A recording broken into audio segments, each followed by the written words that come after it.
Please raise your right hand. There are 53 justice members confirming their support in the motion to declare the existence of probable cause in the Zabalia complaint. So, okay, welcome to my YouTube channel.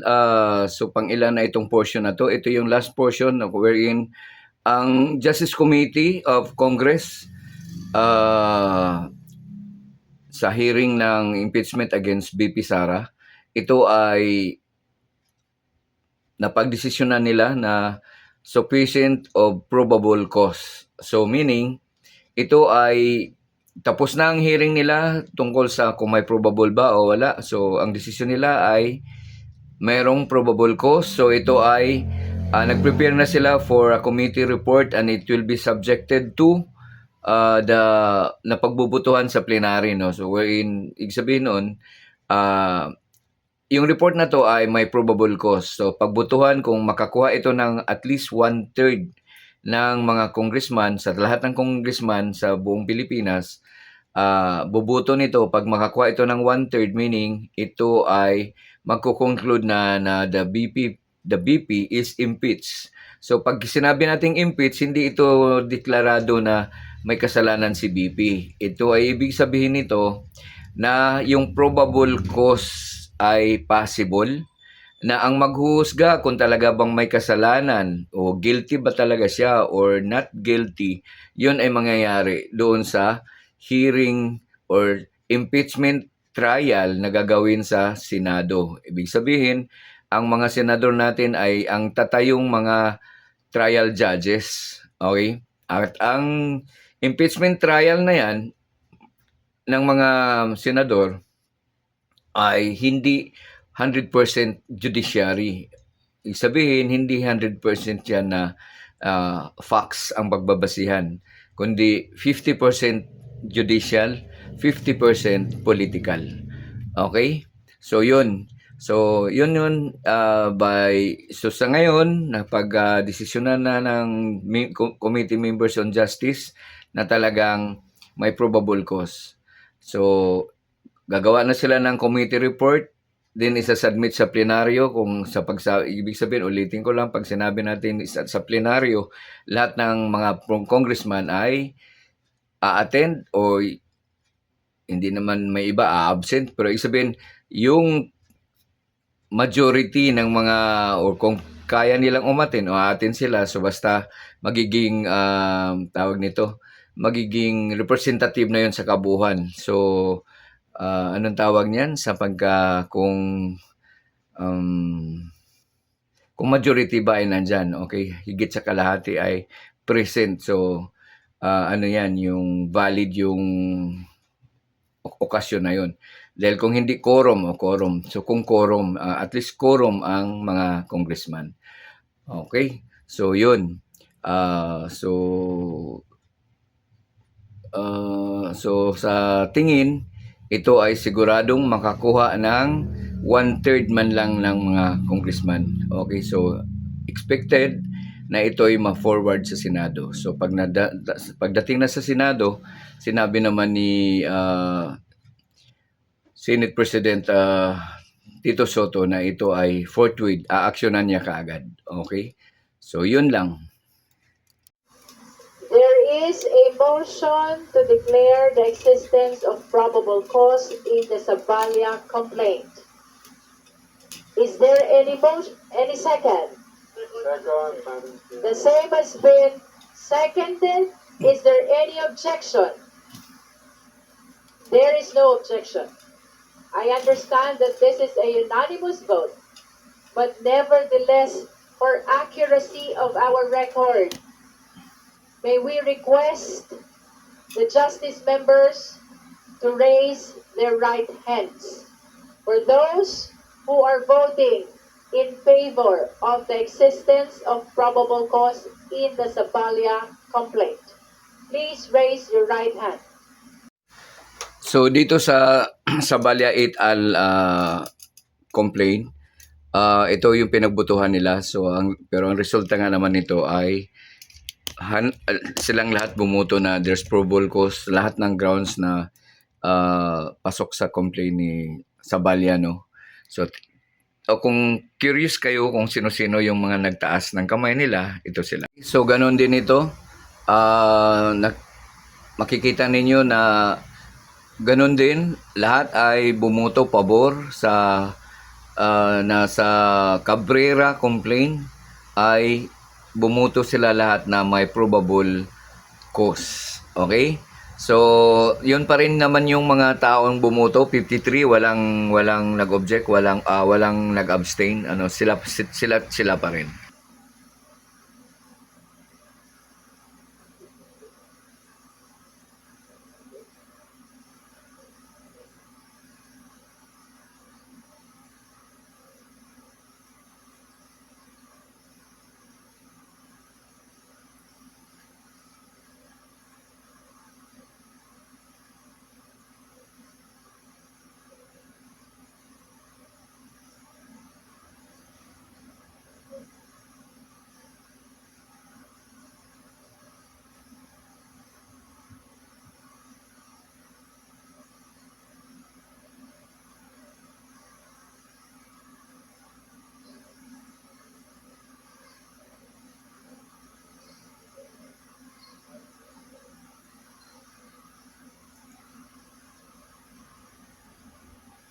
You may put down your hands. For the record, nobody registered an objection. And in accordance with our rules, that means that the motion is approved by unanimous vote. Nevertheless, for purposes of our records, let me place on the record that there are 53 justice members confirming their support in the motion to declare the existence of probable cause in the Sabalya complaint. So ruled.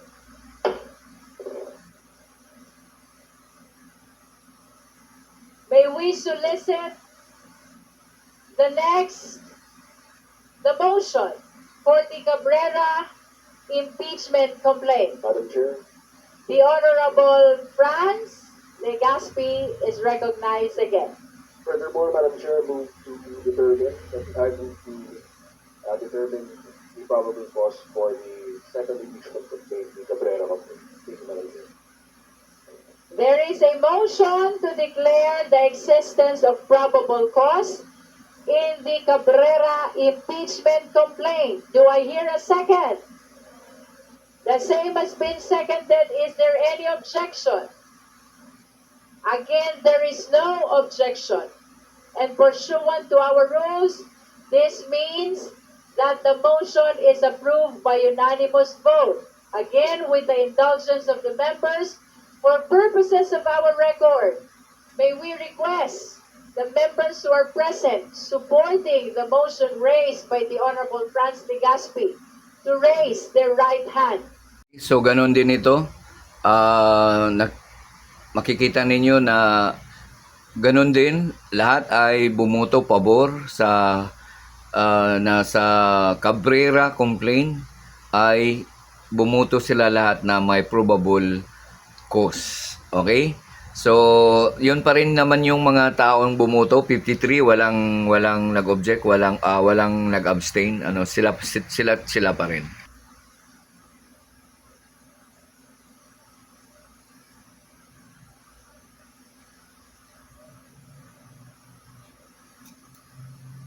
So, lahat ata, no? Lahat ang bumuto.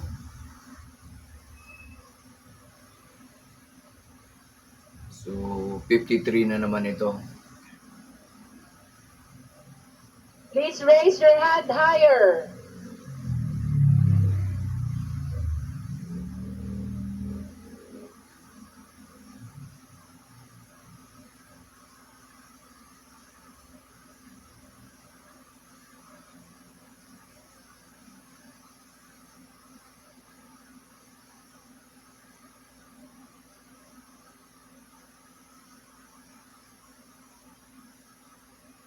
You may now put down your hands.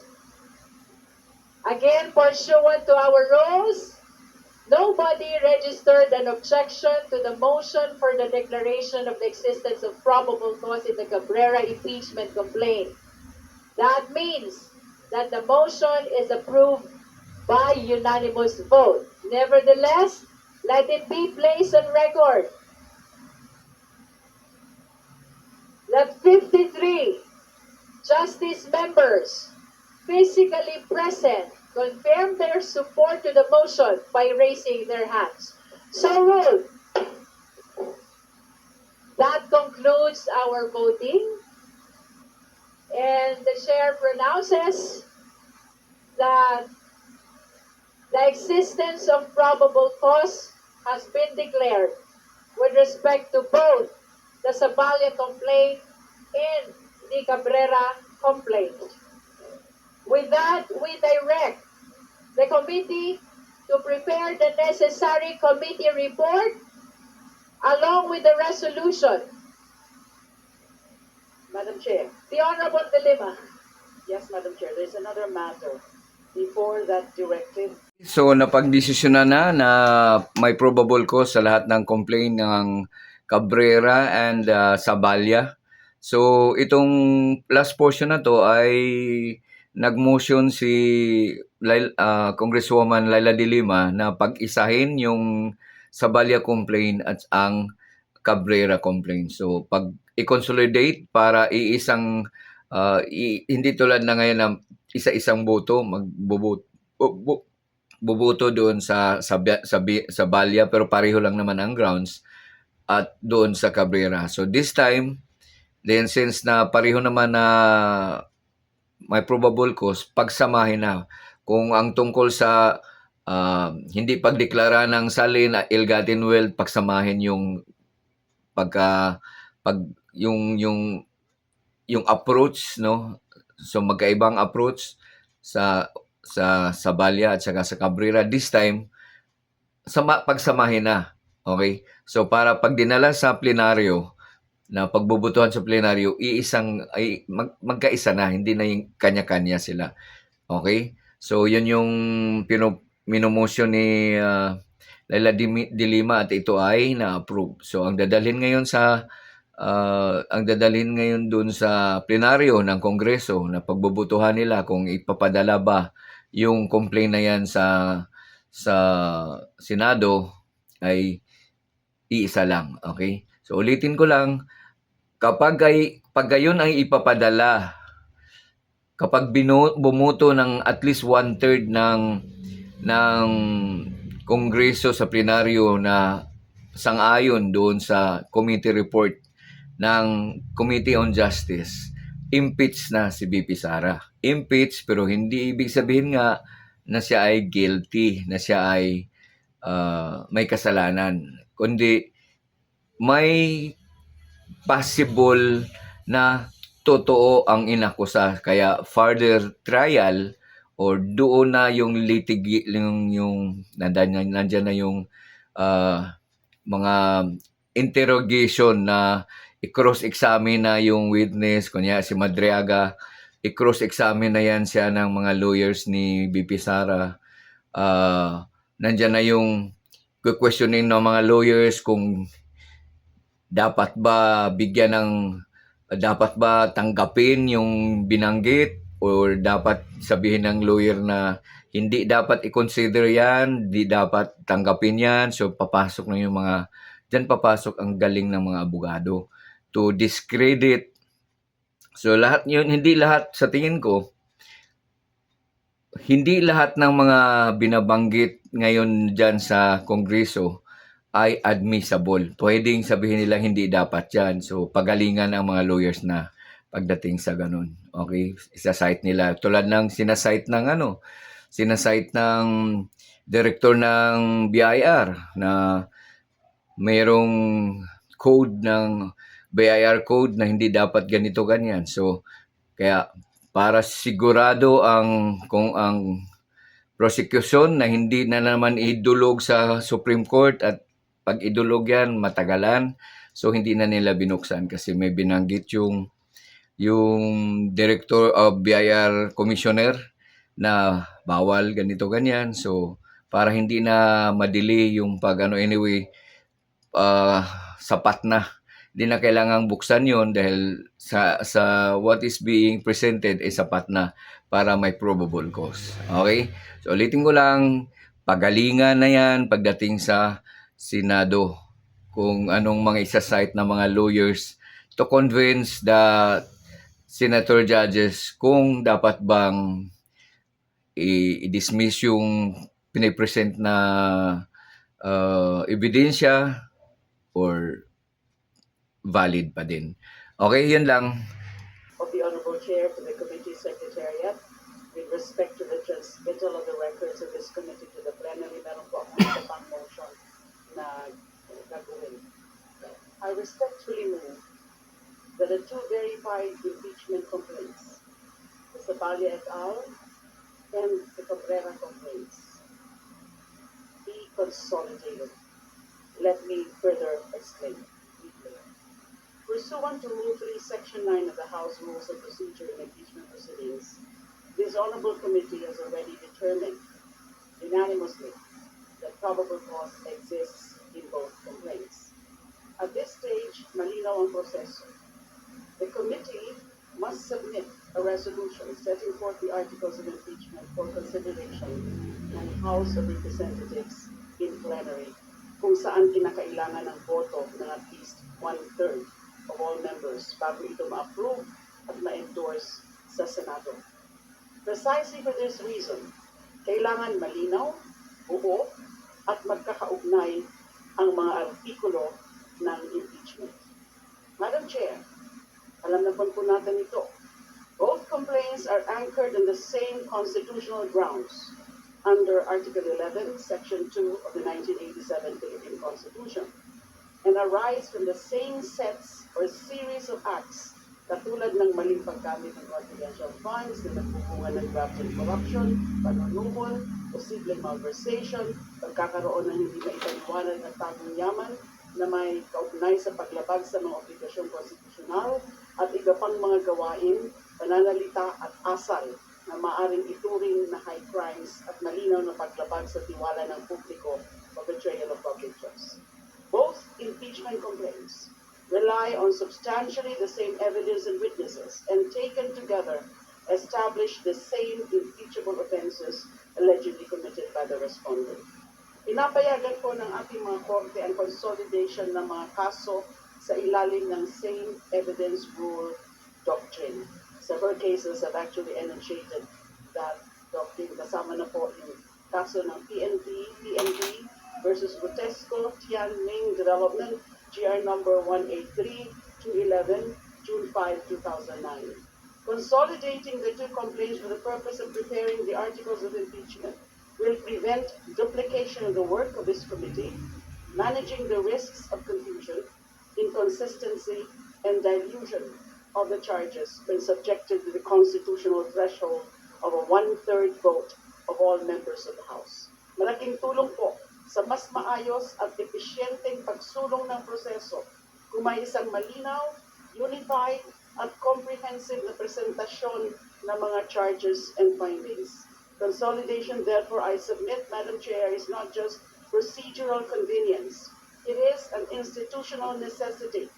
Itong magtitiyak ng consistency, clarity, at higit na kredibilidad ng proseso at magbibigay sa buong Kamara ng isang solid at coherent basis para magpasya. Accordingly, Madam Chair, dear colleagues, I most respectfully move that the two verified impeachment complaints be consolidated and reported to the House as a single, integrated set of articles of impeachment, faithfully reflecting the totality of the findings and evidence adduced in both complaints to enable the House as plenary to deliberate and act with coherence, efficiency, and full clarity on the question of accountability of the second highest official of the land. Maraming salamat po. I so move. There is a motion to consolidate the grounds in the Saballa complaint and Cabrera complaint under one articles of impeachment. Do I hear a second? Second, Madam The Chair. same has been seconded. Is there any objection? Hearing none, the motion is granted. With that, we direct the committee secretary, we direct the committee to prepare the committee report along with the resolution and the articles of impeachment. We further direct the committee to transmit the same to the complainant, the respondent vice president, and the justice members. The chair likewise announces the continuation of hearing on May 4, 2026, 10 o'clock in the morning at People's Center. Let this announcement be the notice to the justice members. The chair directs the COMSEC to send notice to complainant and the respondent vice president for our hearing on May 4, 2026. If there are no other matters to discuss, the chair is ready to hear the necessary motion. Madam Chair, The Honorable Percy Sendanya, Madam Chair, I move to suspend. there is a motion to suspend the